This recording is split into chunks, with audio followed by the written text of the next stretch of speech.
Assalamualaikum warahmatullahi wabarakatuh. Baiklah, perkenalkan nama saya Riki Saputra dengan NIM 2101032078 dari jurusan Teknik Elektro, Prodi D3 Teknik Listrik dari kelas 1D. Di sini saya akan menjelaskan materi tentang dasar-dasar konversi tinggi dari mata kuliah mesin arus searah. Oke, di sini terdapat pengantar prinsip mesin listrik. Nah, secara umum, mesin adalah alat atau peralatan berbagai sistem pada fasilitas tertentu. Ini bekerja dengan mengubah energi di antara dua bagian dari sistem. Jadi pada umumnya, mesin ini akan mengubah suatu energi ke energi yang lain. Contohnya pada mobil mesin mengubah energi kimia seperti fosil menjadi energi mekanik. Di dalam mobil itu sendiri memiliki sebuah mesin yang mengambil sedikit energi dan mengubah menjadi listrik dan mengubah menjadi listrik dari dan untuk lampu.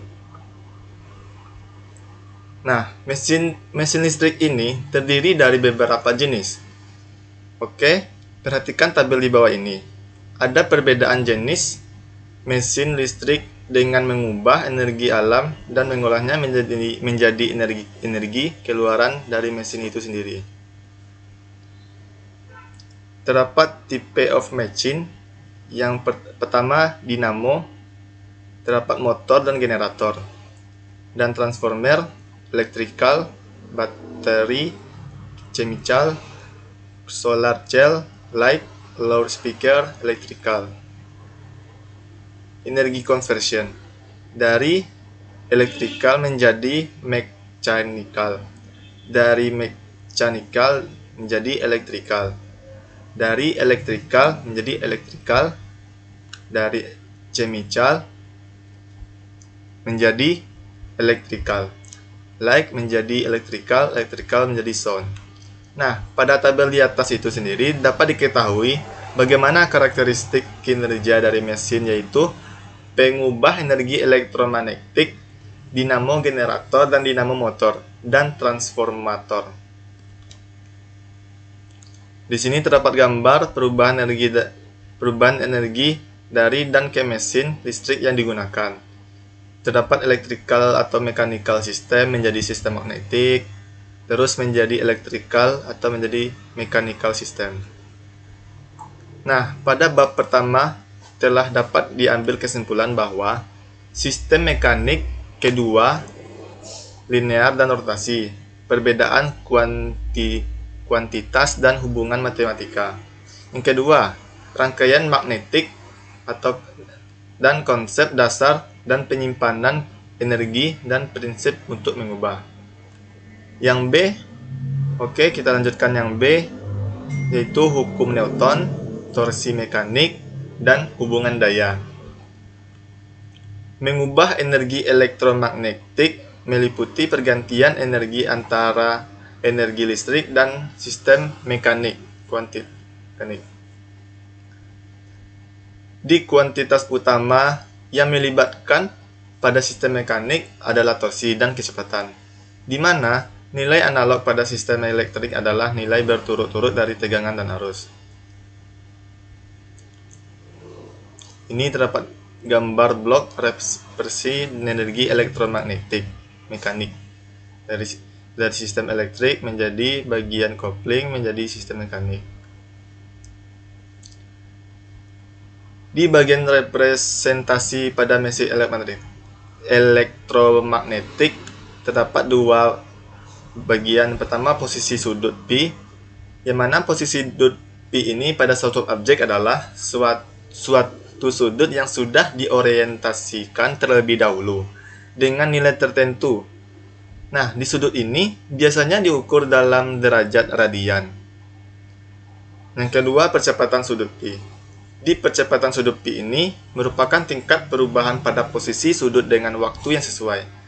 Misalkan jika bagian positif berlawanan arah jarum jam, maka magnet dari percepatan sudut Maka magnet dari percepatan sudut biasanya adalah deskripsi pada kondisi yang terjadi pada saat kecepatan yang berputar.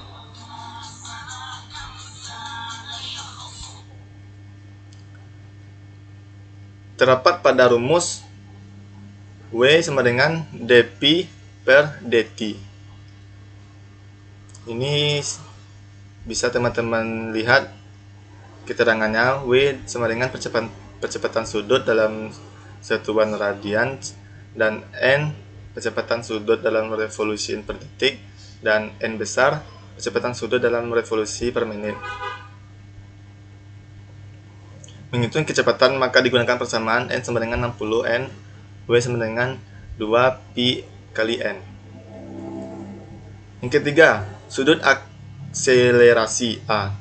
Di sudut akselerasi adalah tingkat perubahan pada sudut percepatan dengan waktu yang sesuai.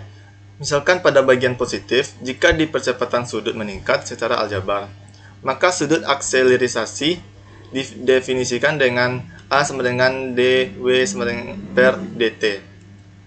Yang keempat, torsi T. Torsi T ini dapat digambarkan sebagai sebuah belitan yang ada pada suatu objek. Seandainya kita memiliki sebuah tabung dan berputar pada porosnya, bagaimana jika dengan kekuatan yang sama, maka tabung akan berputar langsung berlawanan arah jarum jam. Di sini terdapat gambar mengenai tabung, yaitu gambar yang pertama, gambar yang diterapkan di sepanjang sumbu R sama dengan 0. Dan yang gambar kedua ini, gambar yang ditimbulkan sumbu aktif T sama dengan VR kali G kali sin 20T. Nah, jika R adalah vektor dari poros rotasi untuk yang digunakan dan F adalah kekuatan yang digunakan, maka torsi dapat dideskripsikan T sama dengan kekuatan yang digunakan kali jarak tegak lurus. Jadi V kali R sin theta torsi F kali sin theta. Yang kelima adalah rotasi dalam hukum Newton. Hukum Newton itu sendiri untuk perpindahan objek lurus dideskripsikan hubungan antara gaya yang digunakan pada suatu objek dan jarak akhir. Di hubungan ini memberikan persamaan F sama dengan M kali A, yang mempunyai keterangan F adalah gaya yang digunakan pada objek dan M adalah massa, A adalah jarak. Di hubungan antara perputaran dalam hukum Newton ini adalah dengan persamaan torsi sama dengan J kali A. Yang keenam, energi W. Di energi W ini untuk gerak yang linear. Energi didefinisikan sebagai hasil dari gaya dengan jarak tertentu. Pada persamaan W sama dengan integral V kali dx. Nah, jika F konstan, maka jarak sebesar X, persamaan energi adalah W sama dengan F kali X. Di satuan energi adalah Joule. Untuk gerak rotasi, kinerja selesai saat torsi dan sudut d theta. Yang mempunyai persamaan energi adalah W sama dengan integral torsi kali d theta. Jika torsi konstan, maka W sama dengan torsi kali theta. Yang ketujuh, daya P. Daya P ini merupakan energi yang digunakan dalam waktu tertentu, yang dapat didefinisikan sebagai berikut. P sama dengan dW per dt. Satuan daya P adalah Joule per detik atau watt, yang dapat didefinisikan dan dimisalkan bahwa gaya konstan, maka adalah P sama dengan dW per dt sama dengan d kali Vx per dt, dan F kali dx per dt sama dengan F kali V. Dengan cara yang sama, misalkan torsi konstan daya pada gerak putar adalah V sama dengan dW per dt sama dengan d kali torsi theta per dt sama dengan torsi d theta per dt sama dengan torsi kali omega. Yang C, definisi kuantitas magnet. Yang pertama, pengenalan medan magnet itu sendiri. Terdapat 4 prinsip dasar dalam bagaimana mendeskripsikan medan magnet yang digunakan itu. Yang pertama, arus yang dihasilkan oleh medan magnet pada batang magnet. Yang kedua, arus yang ada pada medan magnet yang dipengaruhi oleh gaya. Ini yang menjadi dasar kinerja motor. Yang ketiga, perpindahan kabel pada medan magnet yang akan dipengaruhi tegangan ini. Dan perpindahan kabel ini menjadi dasar kerja dari sebuah generator. Yang keempat, waktu pertukaran medan magnet dipengaruhi oleh kumparan kabel. Ini terdapat gambar kaidah tentang arah arus dan arah fluksi. Yang kedua, medan magnet yang dihasilkan. Di medan magnet ini yang dihasilkan dipengaruhi oleh aliran flux arus pada pengantar.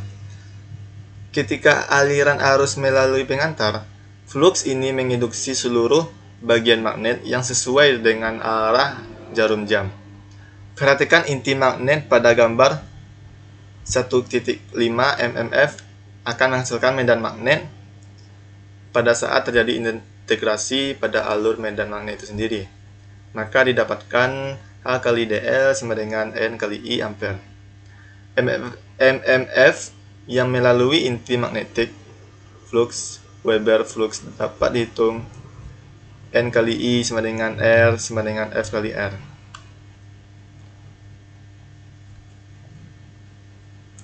Oke, ini bisa kalian lihat dari penurunan persamaan flux di atas didapatkan persamaan B sama dengan N. Oke, kita lanjut yang ketiga, rangkaian magnet. Di rangkaian magnet ini, agar memudahkan pemahaman tentang rangkaian magnet, diperlukan analogi rangkaian tersebut terhadap rangkaian yang sudah biasa ditemukan, yaitu rangkaian listrik. Ini terdapat tabel analogi rangkaian listrik dan rangkaian magnet. Oke. Nah, di rangkaian listrik sedar ini akan memiliki sumber tegangan atau V, aliran arus I yang melalui rangkaian dengan tekanan R. Hubungan ketiga objek tersebut sesuai dengan hukum Ohm. V sama dengan R kali I. Sedangkan mmf dari rangkaian magnetit F sama dengan N kali I, maka persamaan keseimbangan rangkaian tertutup adalah F sama dengan R theta.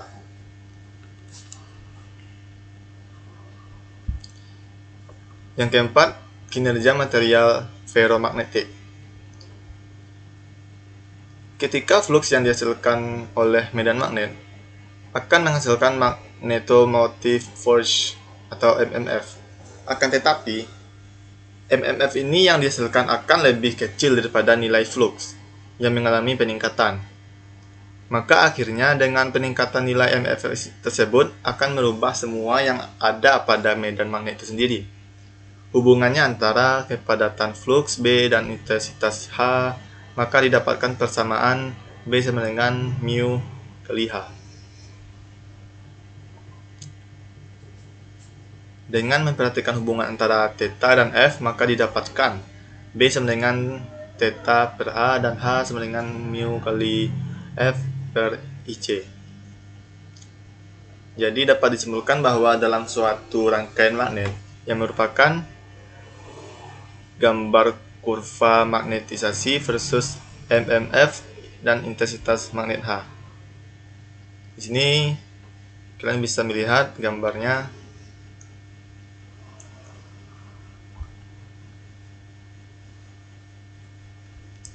Yang kelima, celah pada inti magnet. Transformator merupakan peralatan listrik yang bekerja pada induksi magnet yang terjadi pada kumparan yang terdapat pada transformator itu sendiri. Nah, akan tetapi, kumparan magnet tersebut tetap memiliki celah udara. Ini terdapat gambar tipikal rangkaian magnet dan ekivalennya.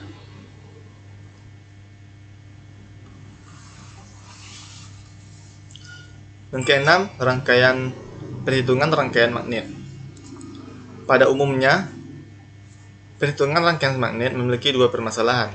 Yang pertama adalah diperlukan untuk menentukan nilai eksitasi MMF agar nilainya sesuai dengan nilai yang ada pada rangkaian magnet.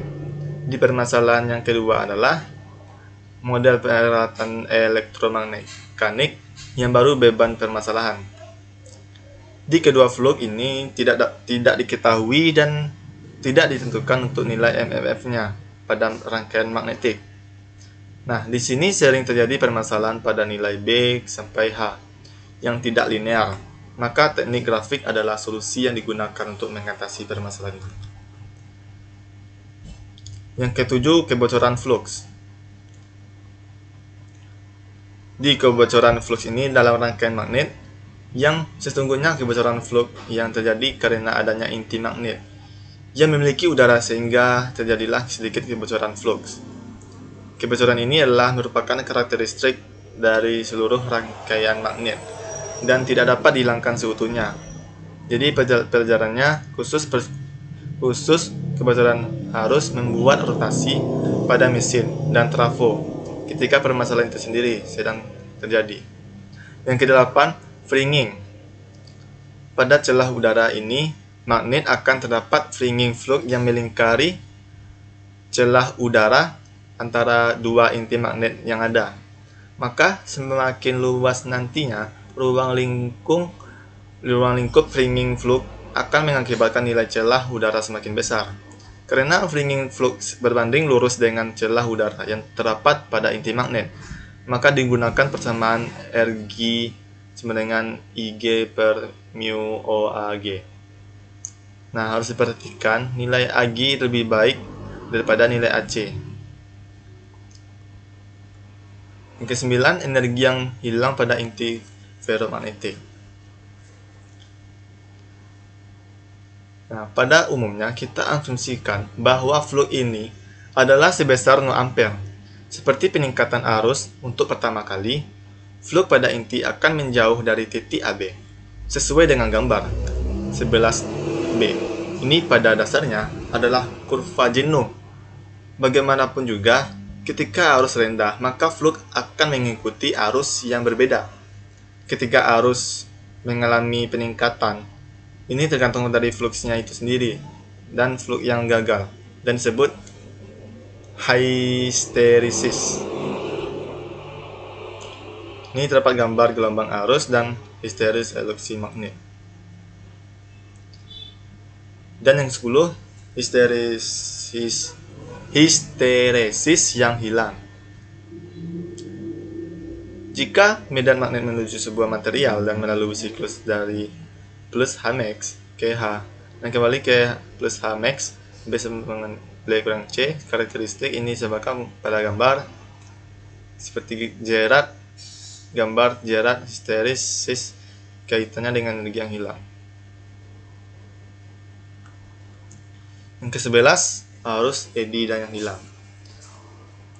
Flux bolak-balik dipengaruhi MMF pada ini magnet yang memiliki untuk menghasilkan arus eddy yang akan disirkulasikan. Bagian yang dilaminasi adalah paralel terhadap flux. Dengan demikian, arus eddy akan mengalir melalui bidang yang kecil dan resistansi yang tinggi. Yang ke-12, kepadatan maksimal di bawah eksitasi sinusoidal. Dipertimbangkan inti dari celah udara, asumsikan flux pada inti tersebut. Dideskripsikan sebagai θT sama dengan θ max sin omega T sama dengan AC BM sin omega T. Nah, besaran AC ini adalah besar daerah inti, BM adalah kepadatan flux maksimum, dan asumsikan flux yang melalui inti.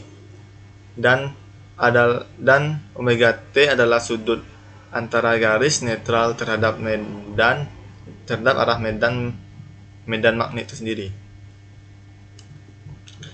Ini terdapat contoh soal. Yang pertama, apa perbedaan rangkaian listrik dan rangkaian magnet? Coba jelaskan dan gambarkan. Oke.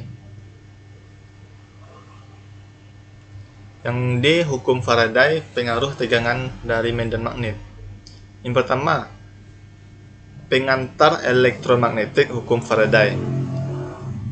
Di pengantar elektromagnetik hukum Faraday ini ada banyak jalan dalam menyelesaikan problem pada medan magnet sendiri. Salah satunya adalah hukum Faraday. Dan ini terdapat gambar rangkaian magnet dasar yang memiliki plus minus enturs. Nah, besarnya tegangan induksi ini yang terbangkit di sepanjang bilitan dinyatakan dengan persamaan umum seperti berikut. E kali T sama dengan min kurang D theta kali T per dt. Sampai seterusnya. Yang pertama, hukum Lenz. Menurut hukum Lenz ini, tegangan langsung mengalir pada koil magnet dan akibat hal tersebut maka terjadilah hubungan singkat. Hal inilah yang terjadi menghasilkan perubahan arus flux yang sebenarnya. Ketika tegangan dipengaruhi, maka hukum Lenz memberikan solusi untuk menentukan pengaruh EMF dan arus hubung singkat atau I kali T. Nah, dengan demikian, jika terjadi peningkatan theta, maka hal serupa akan terjadi peningkatan pada theta R karena berbanding lurus. Ini terdapat gambar kaidah hukum Lenz. Contoh yang ketiga, jika waktu flux dengan persamaan theta 0, mesin dan N sama dengan 100, tentukanlah pengaruh hubungan E usulkan bahwa saturasi dan flux terjadi pada inti magnet. Yang kedua, gaya yang mengalir pada pengantar arus dalam medan magnet itu sendiri. Gambar 13 menunjukkan bahwa penghantar pada medan magnet B, panjang pengantar dalam satuan meter 1 dengan arus yang melebihi atau melalui pengantar itu sendiri, 1 ampere. Maka pengaruh gaya pada pengantar tersebut adalah F sama dengan I sama dengan kali I L kali B. Ini terdapat gambar yaitu gaya yang ditimbulkan pada sebatang pengantar dalam medan magnet serba sama. Ini terdapat keterangan F sama dengan I kali B sin theta. Contohnya berdasarkan gambar 15 bahwa pengantar dengan kepadatan flux medan magnet adalah 0,25 T jika panjang 1 m dan arus yang mengalir adalah 0,5 A. Berapa besar pengaruh yang terjadi pada pengantar tersebut? Ini dapat C, pengaruh tegangan pada perpindahan pengantar di medan magnet. Jika sebuah pengantar memiliki perpindahan flux, maka hal tersebut terjadi karena ada pengaruh tegangan pada pengantar. Persamaannya adalah E sama dengan V kali B, di mana V adalah percepatan pada konduktor, B adalah kekerapatan flux, I jarak melalui polaritas dari tegangan pada pengantar akan didapatkan vektor V kali B. Dan ini merupakan gambar induksi GGL induksi pada pengantar di dalam medan magnet serba sama.